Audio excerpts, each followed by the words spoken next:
Halo bro, kita lanjut Sutra Dhammapada. Sutra berikutnya, dan di alam berikutnya menderita, karena mereka menolak kebenaran. Dan apapun yang dirimu lakukan di sini, akan menjadi penyebab kelanjutan di dunia berikutnya juga, karena momen berikutnya lahir dari momen ini, dan kehidupan berikutnya lahir dari kehidupan ini. Kehidupan adalah sebuah kontinum. Kematian tidak menciptakan diskontinuitas apapun. Dirimu tetap berkelanjutan. Dengan kematian, dirimu hanya mengubah rumahmu. Dirimu adalah orang yang sama. Dirimu bisa datang dari gubuk ke istana, dari istana ke gubuk. Dirimu bisa pindah dari satu kota ke kota lain, dari satu planet ke planet lain, dari pria ke wanita, dari wanita ke pria. Dirimu bisa terus mengubah rumahmu. Tetapi dirimu, kesadaran sejati di dalam diri sejati tetap selalu sama. Jadi, jika dirimu menciptakan kegelapan di sini, ingatlah, kegelapan ini akan berkeliaran di sekitarmu, di dunia berikutnya juga. Jadi, dirimu tidak hanya menghancurkan kehidupan ini, dirimu juga menciptakan fondasi yang salah untuk kehidupan berikutnya. Waspadalah terhadapnya. Dan di dunia berikutnya, mereka menderita karena mereka menolak kebenaran. Seluruh penyebab penderitaan adalah karena menolak kebenaran. Apa yang dimaksud dengan menolak kebenaran? Setiap kali dirimu mengingkari kebenaran karena prasangkamu, setiap kali dirimu menghindari tanggung jawab atas tindakanmu, dirimu menolak kebenaran. Dan dengan menolak kebenaran, dirimu menolak hukum universal. Dirimu hancur berantakan. Dirimu menjadi entitas terpisah yang terkurung dalam dirimu sendiri. Dirimu bukan lagi bagian dari keseluruhan. Dirimu akan menderita. Penderitaan berarti melawan hukum universal, dan kebahagiaan berarti selaras dengan hukum universal. Kebahagiaan tidak lain adalah harmoni dengan keseluruhan, dan penderitaan adalah penentangan terhadap keseluruhan. Sutra berikutnya, kenakan jubah kuning. Namun jika dirimu ceroboh, dirimu akan jatuh ke dalam kegelapan. Kenakan jubah kuning. Namun jika dirimu ceroboh, dirimu akan jatuh ke dalam kegelapan. Buddha telah memilih jubah kuning. Ia memilihnya karena suatu alasan tertentu. Jubah oranye adalah jubah para sannyasin sebelum Buddha. Jubah itu adalah jubah tertua para sannyasin. Buddha menyingkirkannya dan memilih jubah kuning sebagai gantinya. Ia menggantinya karena alasan sederhana bahwa para sannyas, gagasan tentang para sannyas, telah salah. Dan ia tidak ingin mengaitkannya dengan hal itu. Dan karena ia ingin menekankan kematian, dan ia ingin dirimu mengingat kematian berulang-ulang. Karena kematian bisa membawa kesadaran ke dalam hidupmu. Ia memilih kuning. Kuning adalah warna kematian, warna daun kuning, warna matahari terbenam, warna wajah orang yang sekarat. Kuning adalah warna kematian. Orange adalah warna kehidupan, kemudaan, dan cinta. Orange di timur adalah warna musim semi, saat semua pohon berbunga dan burung berkicau, serta lebah bersenandung, dan ada aroma harum di mana-mana. Seluruh iklim penuh dengan kemudaan, kesegaran, permajaan. Buddha menekankan kematian untuk membuatmu sadar, tetapi sekarang, 25 abad telah berlalu, dan banyak debu telah terkumpul pada gagasan Buddha. Sama seperti orange telah menjadi tidak berarti pada zaman Buddha, sekarang jubah kuning telah menjadi tidak berarti. Sannyasin Orange Lama adalah seorang pertapa.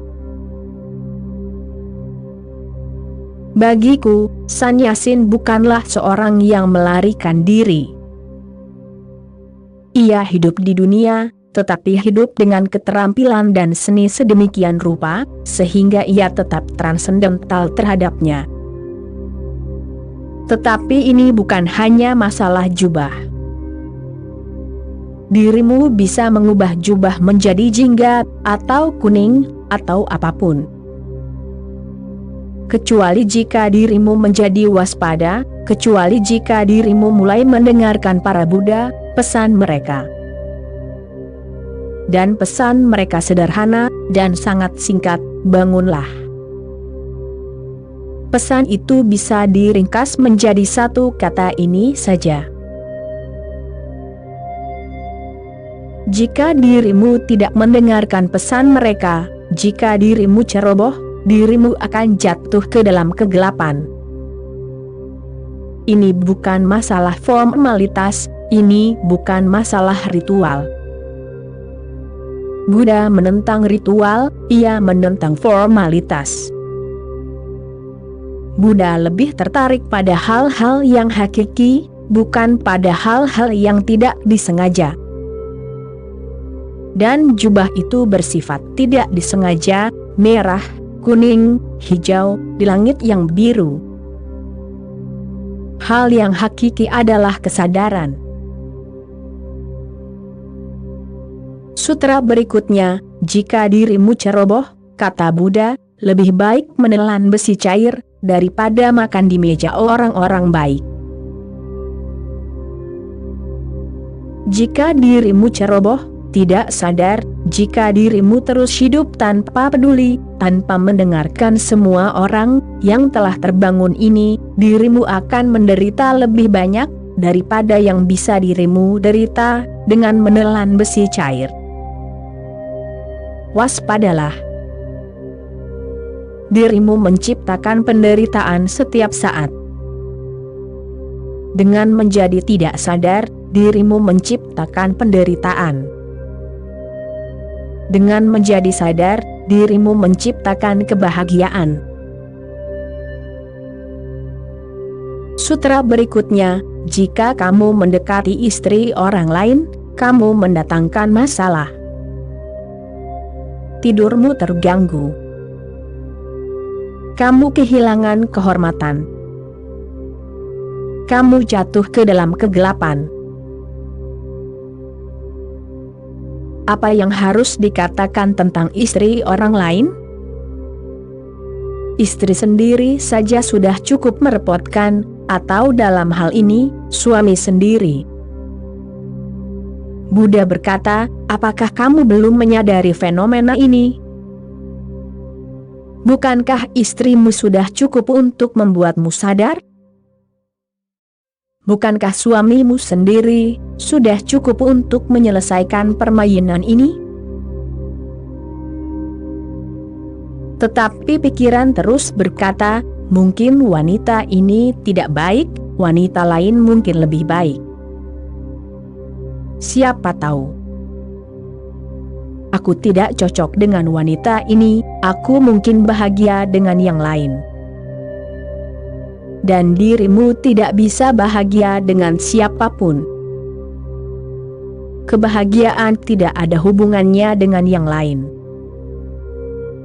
Kebahagiaan adalah sesuatu yang harus dirimu ciptakan di dalam dirimu.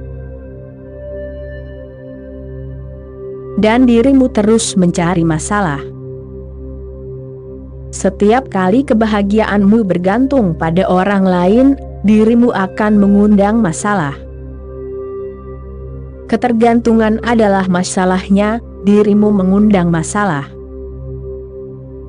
Yang lain adalah neraka, dan bergantung pada yang lain, dirimu menjadi budak. Tidurmu terganggu. Kedamaianmu hilang, istirahatmu hilang.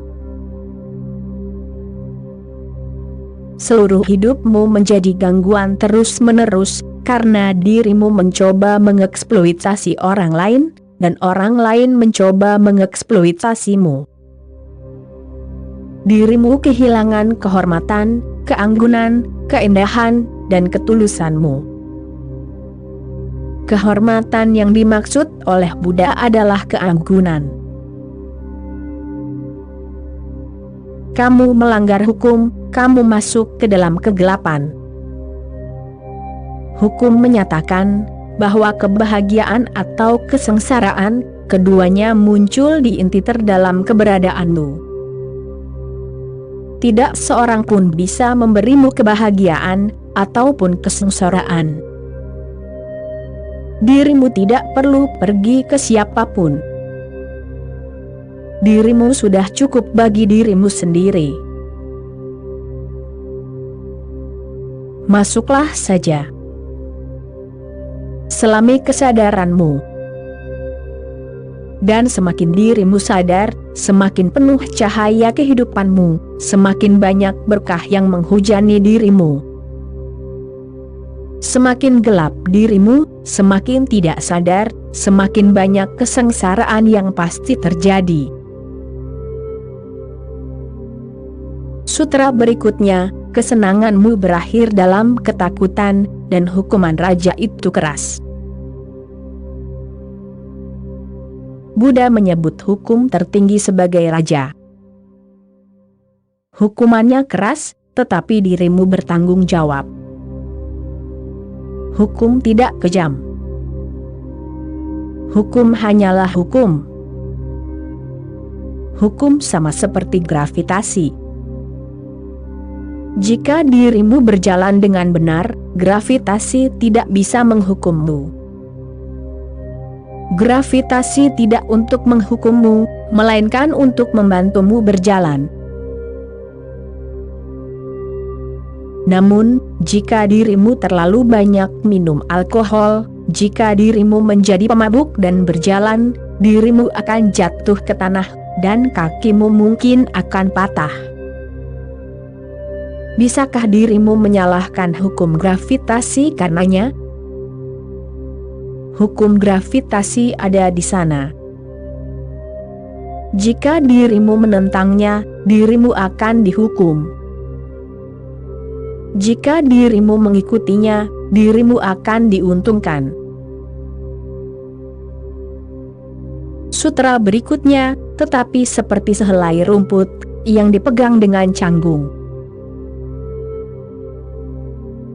Bahkan benda yang lembut seperti itu, sehelai rumput yang dipegang dengan canggung, bisa memotong tanganmu. Itu semua tergantung pada dirimu. Jika dirimu sadar, dirimu bisa memegang pedang, dan itu tidak akan memotong tanganmu. Jika dirimu tidak sadar, bahkan sehelai rumput pun bisa memotong tanganmu. Sutra berikutnya, jadi pelepasan keduniawian, bisa menuntunmu ke dalam kegelapan. Sebuah pepatah yang sangat penting. Buddha berkata, bahkan pelepasan keduniawian, yang dilakukan secara tidak sadar, tidak akan membantu. Dirimu bisa menjadi seorang sannyasin karena merasa takut, dirimu bisa menjadi seorang sannyasin karena keserakahan. Hal-hal ini tidak akan membantu. Kecuali dirimu menjadi seorang sannyasin, karena kesadaran, tidak ada yang akan membantu. Orang menjadi religius karena alasan yang salah, dan dirimu tidak bisa menjadi religius karena alasan yang salah. Dan orang yang hidup dengan benar, tidak perlu menjadi religius, dia sudah religius. Tuan Perlman menghasilkan jutaan dolar dalam bisnis roti. Saat berkunjung ke Roma, dia pergi menemui Paus dan memberikan sumbangan besar kepada gereja. Paus sangat senang dan berkata, "Tuan Perlman, apakah ada yang bisa aku lakukan untuk menunjukkan rasa terima kasihku?" "Ya, Yang Mulia," jawab Raja Roti itu. "Bisakah kamu membuat sedikit perubahan pada doa Bapa kami?" "Ah, Tuan Perlman," Paus mengerutkan kening, "aku khawatir itu tidak mungkin. Doa Bapa kami diulang setiap hari oleh jutaan orang Kristen." "Aku tahu," kata Perlman, "tetapi aku hanya menginginkan perubahan kecil. Di mana tertulis, berikanlah kami pada hari ini makanan kami sehari-hari, ubah sedikit saja menjadi, berikanlah kami pada hari ini roti coklat Perlman." Nah, sumbangan besar untuk gereja, itu tidak ada hubungannya dengan agama, tidak ada hubungannya dengan amal. Itu adalah bisnis, murni karena bisnis. Dan itulah yang dilakukan orang-orang. Mereka menyumbang kepada orang miskin, mereka melayani orang miskin untuk masuk surga.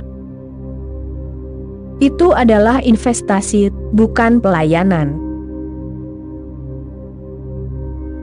Kecuali dirimu sadar, apapun yang dirimu lakukan akan salah. Dalam definisi Buddha, salah berarti sesuatu yang dilakukan secara tidak sadar, dan benar berarti sesuatu yang dilakukan secara sadar. Itu tidak ada hubungannya dengan apa yang dilakukan, melainkan dengan kualitas kesadaran yang melaluinya hal itu terjadi. Seorang pendeta Katolik membawa asisten barunya ke rumah sakit untuk pertama kalinya. Pendeta baru itu berjalan ke ruang perawatan intensif dan mendatangi seorang pria di tempat tidur di bawah tenda oksigen. "Aku di sini untuk membantumu dengan cara apapun yang aku bisa," katanya.